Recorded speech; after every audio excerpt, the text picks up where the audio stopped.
today I'm making a very quick Greek-inspired salad.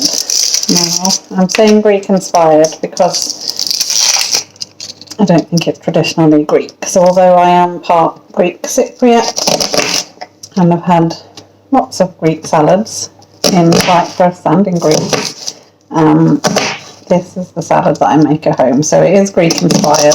I don't think it's traditionally, all the ingredients, I don't think it's quite what would be in there. So I think the main difference is I tend to put carrots in my Greek salad, and I don't think traditionally it does have carrots in, but I like to just put the vegetables and things that I like. So I'm just chopping some onions quite finely, not too finely, but just sort of small amount.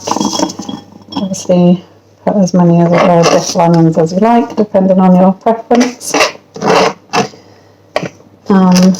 I've had a quite busy day at work, so I don't really like prepping meals to take too long. But luckily, Greek salads don't take too long to make, especially when you've made as many as I have. So, I'm not making a very big salad today, so it's just for two of us. And although you can keep salad to the next day because it's got oil and lemon and as a dressing, it does tend to go a little bit soggy, or can make some of the ingredients a little bit soggy if you leave it for the next day. So I tend not to. So we're just chopping everything into the bowl. And I do sometimes try and make these videos so that people can see them in real time, so that you know actually, yes, cooking takes a bit of time, but maybe not as long as you thought. So I'm also in the process just finishing some ingredients off, so just also making sure that just using bits and pieces that I've got to finish so that they don't get wasted, because I'm not a fan of wasting food. So just chopping the cucumber in. This really doesn't take very long at all, and the tastiness of the salad always comes in the dressing, so this bit is not to be worried about. It doesn't matter how you chop them, how big you chop them, how small you chop them. I tend to chop my little tomatoes into quarters, just because it allows a little bit more of the tomato juice to come out, which can then combine with the oil and lemon when we put it in. Obviously you don't have to use little tomatoes, it's just what I've got in the fridge, so you can also use normal sized tomatoes, whatever you like.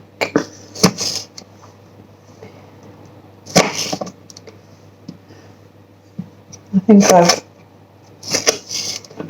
I do tend to put Greek salad with lots of different things, so tonight I'm having it with lasagna and some little chipped potatoes that are cooked in the oven with olive oil as well. I'll put those recipes in the description below as well if anybody wants to check those out.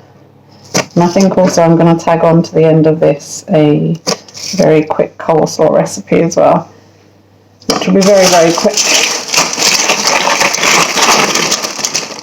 So I'll also have with our dinner as well. So I'm just putting in a bit of spinach, again just chopping it up properly. You can also just break this up really, but whatever you like. If you're lucky enough to have space in your garden, spinach grows fairly easily in the UK, I think. So you can always do that. Put that in there.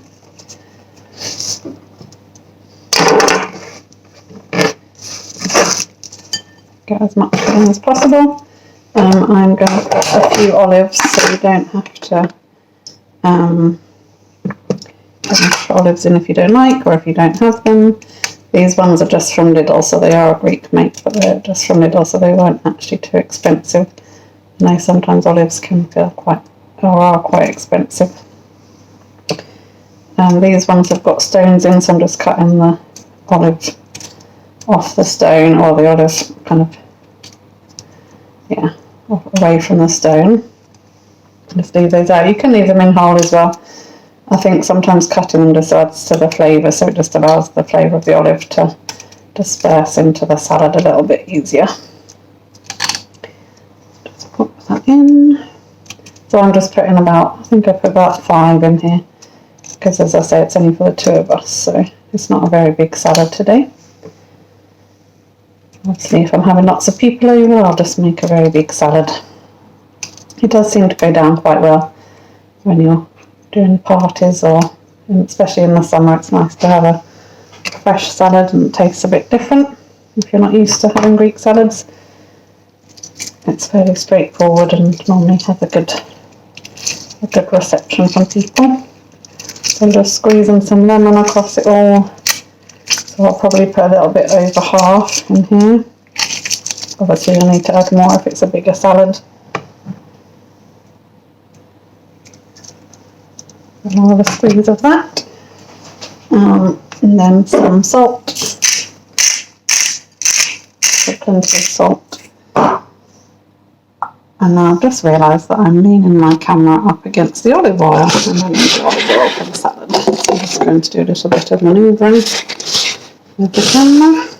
There we go.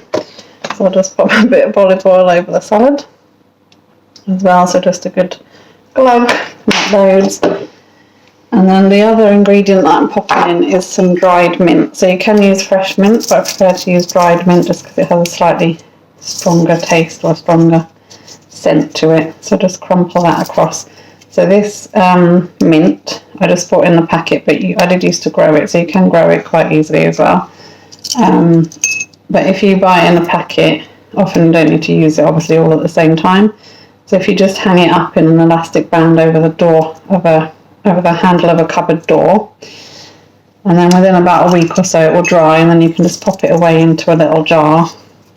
So I just pop it into this little jar and then cover it with a bit of greaseproof paper and an elastic band.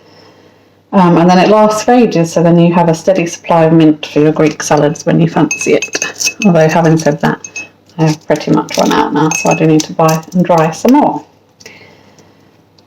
So that's it in terms of dressing.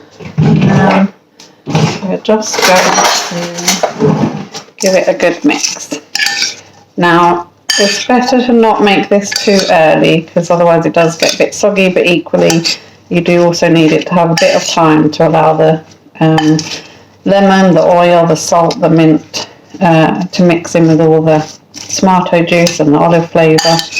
So you can make it maybe like an hour and a half before you're going to serve it is a good amount of time. You can put it in the fridge, depending obviously how hot the day is. I tend not to if it's just for about an hour and a half. But yeah, obviously if you want to you can. If it's a bit longer than that, and just give it a good mix. And then I will show you in a second what it looks like as well. And that really is as complicated as it gets. It's really not complicated at all. I do normally taste it along the way as well, just to see if it's got enough salt.